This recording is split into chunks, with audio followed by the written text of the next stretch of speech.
안녕하십니까. 혼란한 정치 시세 이야기를 술술 풀어보는 송목근의 혼술 7월 27일 월요일에 인사드립니다. 오늘 오후에 두 개의 속보가 각 언론사 홈페이지에 떴습니다. 자, 하나는 정홍원 전 국무총리, 박근혜 정부 시절에 국무총리를 했죠. 대국민 호소문을 발표를 했습니다. 제가 오늘 전문을, 그 영상을 그대로 보여드리고 있습니다. 정보 실정 거부, 구국의 목소리 높이자, 뭐 이런 소제목으로 여러 가지 지적을 했습니다. 정홍원 전 총리가. 주로 지적한 내용들을 보면은 우리나라는 가슴이 저미도록 자랑스러운 나라다.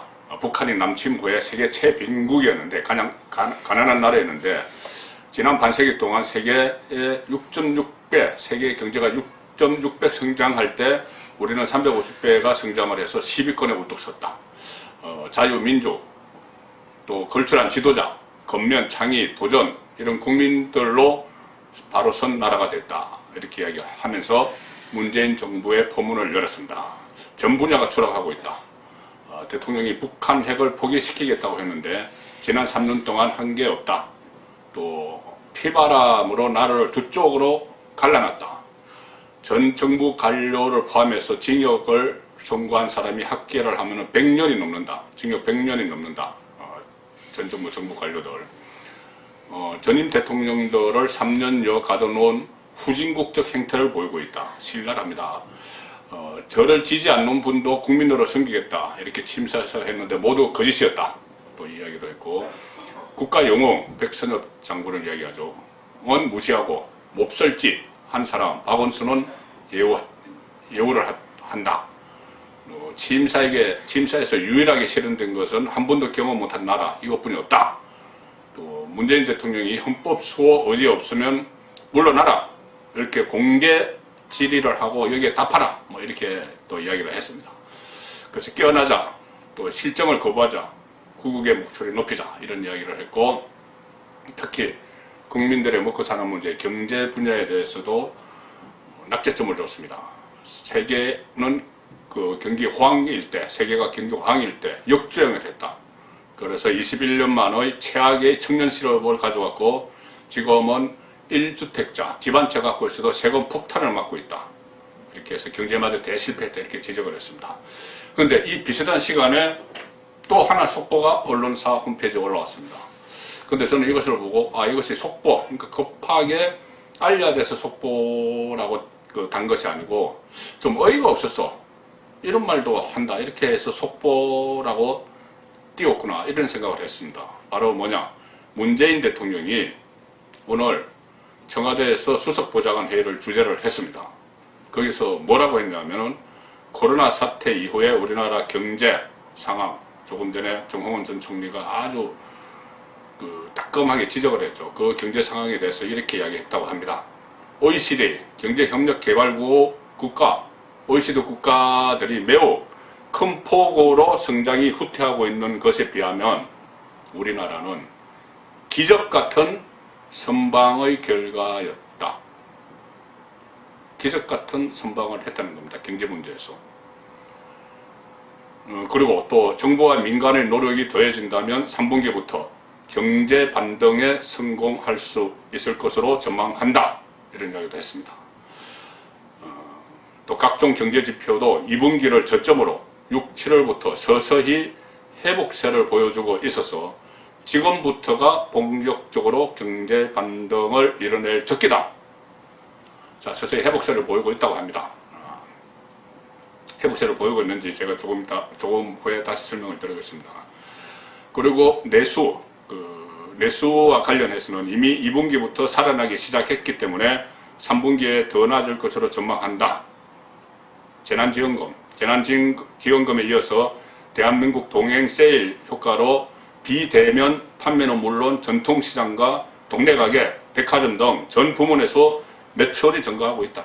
아주 장밋빛 이야기를 했습니다. 재난지원금 2분기에 내수가 살아나기 시작했다. 재난지원금 때문이죠. 전 국민에게 나눠준 복지, 코로나 포퓰리즘으로 재난지원금이 2분기에 풀렸고, 그래서 내수가 반짝하고 살아났습니다. 그런데 그것이 다 소진되면서 지금 재래시장 상인들은 더 어려워졌다, 이렇게 하소연을 하고 있는 이 상황에서 내수가 살아나기 시작했고 3분기에 더 나아질 거다, 이렇게 이야기합니다. 수출에 대해서는 또 이렇게 이야기합니다. 7월 들어 감소세가 완화되고 있어서 다행이다. 수출 감소세가 완화되고 있어서 다행이다. 우리의 강점인 시스템 반도체, 원래도 휴대폰 부품 등은 수출 증가세로 전환됐고 친환경 미래차 수출이 지난해보다 크게 증가했다. 이렇게 쭉 이야기를 하면서 한국판 뉴딜도 이야기하고 했는데 어떤 뚜렷한 근거 수치, 경제 지표 이런 것은 제시가 없습니다. 그냥 좋아지고 있다, 기적 같은 선방을 했다, 또 뭐 이런 이야기를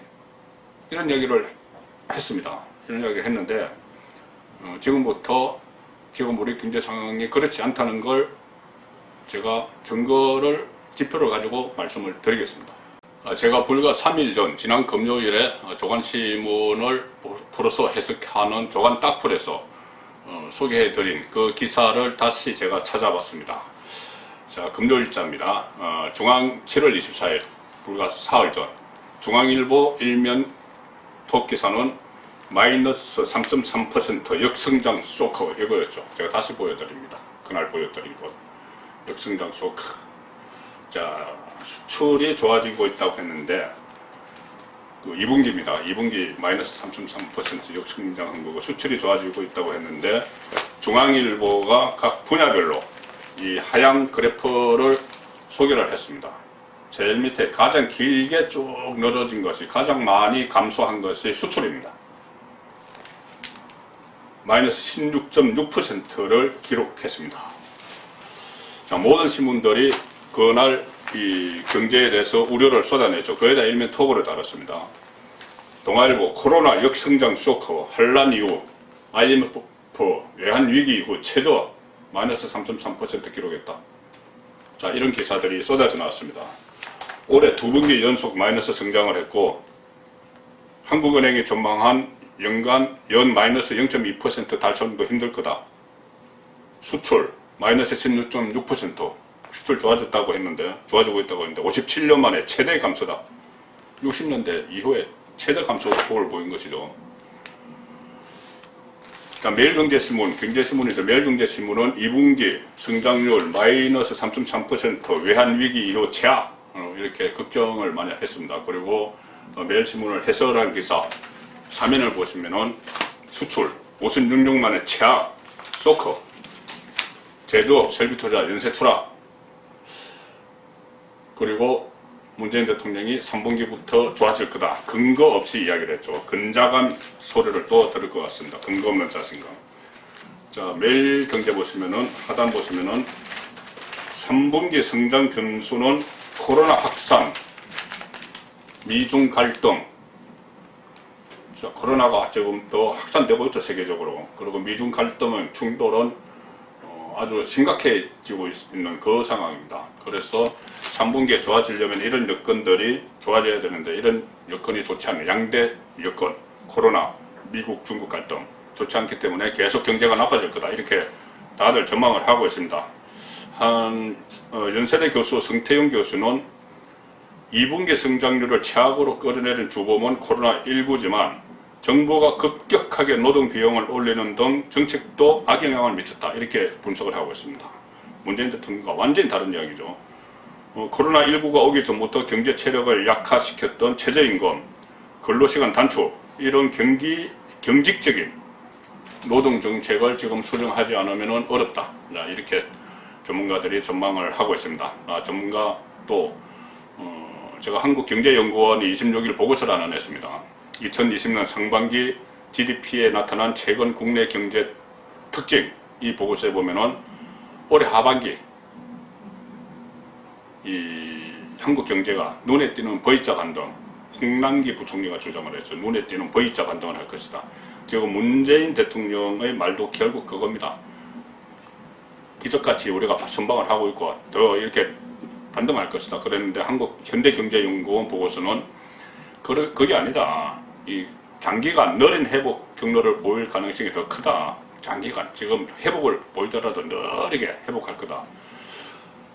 또 현대경제연구원은 코로나19 영향으로 주요 제조업 생산이 급감을 했고 하반기에도 제조업 부문 마이너스 성장률이 제한될 가능성이 있다. 하반기에도 어렵다.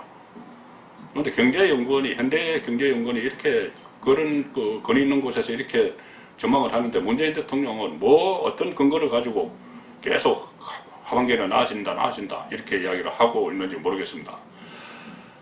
제조업도 하반기에 고전을 계속할 것으로 그렇게 전망을 했고 현대경제연구원 또 이주열 한국은행 총재는 최근에 기자간담회에서 GDP 성장률에 대해서 어두운 전망을 내놨습니다.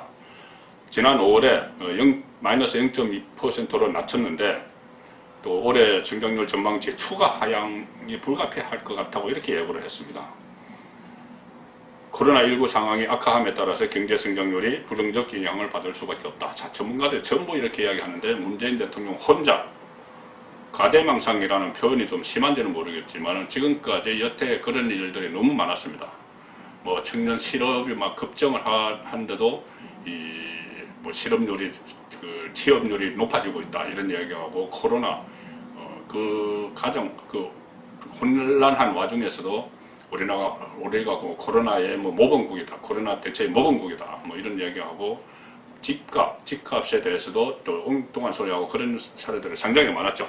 자, 그래서 아마 지지율이 하락을 하고 코로나 포퓰리즘이 약효를 다하는 거 초조한 것 같은데 진단이 잘못되면은 처방이 제대로 나올 수가 없습니다. 지금부터라도 인식을 제대로 해야지 어떤 정확한 처방이 나오겠죠. 지금이라도 정홍원 전 총리의 말을 귀 기울여 듣기를 바랍니다.